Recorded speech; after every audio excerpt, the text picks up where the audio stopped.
Welcome back to The Boss. I'm talking with David Monkman, the Chief Executive of the Business Support Fund. So David, before the break we were talking about how the fund came into being and your initial experiences over the last 18 months or so. Now tell us about some of the success stories that you've been associated with, companies that you've helped grow and expand since you've been going. Well, I think one of the things that we can do is spend some time talking about some of the different sectors that we support, as well as different case studies.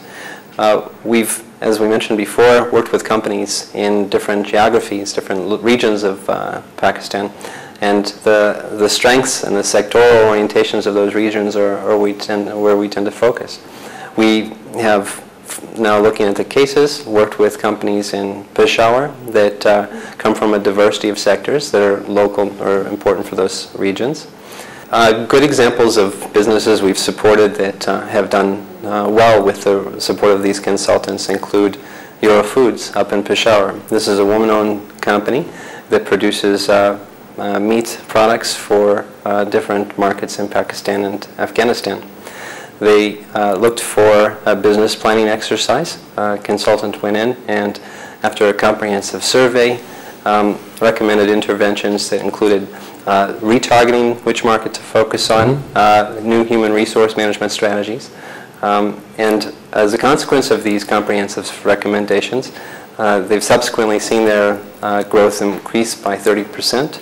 They have 5 new management positions. They've had 20 new employees that they've hired as a consequence of the new strategy. So in this particular case, like most smaller businesses, people do not go to the trouble of developing business plans formally. So the consultant goes in, develops a business plan, helps them to refocus, helps them with strategies, and that's led to an increase of something like 30% in revenue, you're saying? 100%, Amir. I mean, to look at it from another perspective, I think that the third-party specialist can come in. Not only do they bring a lot of domain knowledge and specialization, but they're able to fast-track the depth in a particular area, whether it's an opportunity that needs to be capitalized on or a weakness that needs to be attended to. A third party can accelerate the whole attention that's paid to this area. So that was a Peshawar-based company, and you said with a female owner. That's very, very credible. Tell us about some of the other companies that you've been working with then. There's a company that's located in the central part of Punjab called Western Trader. This is a company that makes polishes for the surgical instruments industry. Now, the problem that they had previously experienced was in the quality of polishes that they were making use of. It didn't have the shelf life that they were looking for. Okay. So they were able to identify a location in China that could help them change their formulation. The polish has a longer shelf life, and they've enjoyed now an increase in their sales and performance as a consequence of this technology. That's interesting. So they actually had to go to China to discover, I suppose, the way to improve their product. Quite often, consultants come from other markets, and we entertain that. We've brought in consultants from Italy, from Japan, from China, as part of what we expect to be a need for small companies to access this talent from abroad. In most cases, the consultants come from Pakistan.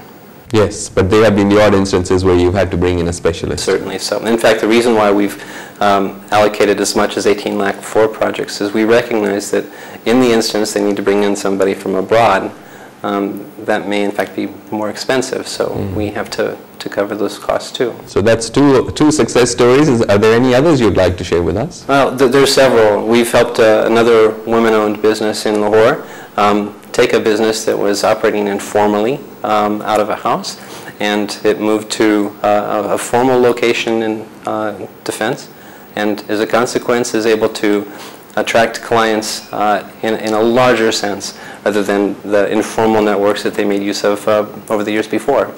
So by designing a marketing strategy, a pricing strategy, positioning themselves more effectively in the market, and having the formal structures to support that, they're more effective in taking their product to market. So we were talking about the company's willingness to take on consultants. The other issue, I suppose, related to that is there the quality of consultants available in Pakistan to help these companies? Yes, there is. Although one of the things that we do try and spend time doing is looking at the consultant carefully, assisting the small company, asking the right questions, doing background checks, making sure that the terms of reference and the areas of assistance are appropriate for the small company. I mean, often this is the first time they've ever engaged a consultant before. So if we can help them make sure that the project's going in the right direction, we'll try that. We'll help out. But no, to go back to your question, in fact, there's a wide range of consultants available in the market, ranging from research and development to productivity enhancements to pricing strategy development and distribution channel development.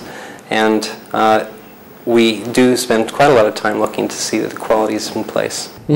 And David, this Business Support Fund started off with a substantial amount of capital, which is what it's been dispersing to these companies like the ones we are talking about. How is the fund actually managed? I know there is a board of directors. Can you talk a little bit about the makeup of the board and the use of, I suppose, external directors on the board? The company is a Section 42 firm. It's a nonprofit organization that is headed by 9 board members.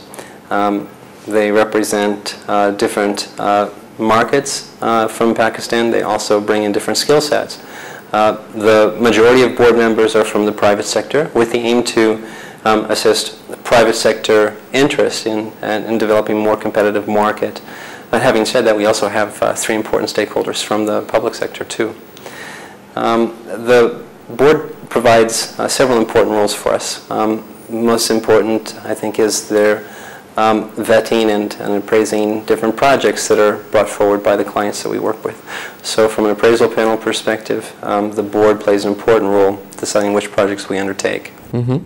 There is also an important auditing function, budget setting function that they play. Okay, so the board is, I suppose, doing the traditional stuff, but it's also involved in overseeing the types of companies that you're helping. And the types of projects that we're supporting, the types of consultants that we're making use of, and all of the policy that surrounds that. I mean, this is a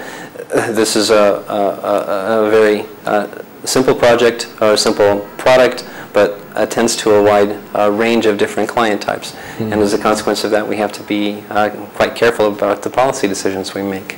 And apart from the board, I suppose in your role as a CEO, have you been able to develop a good team of especially young Pakistanis to carry on this excellent work that you're doing? I think our team is very compelling.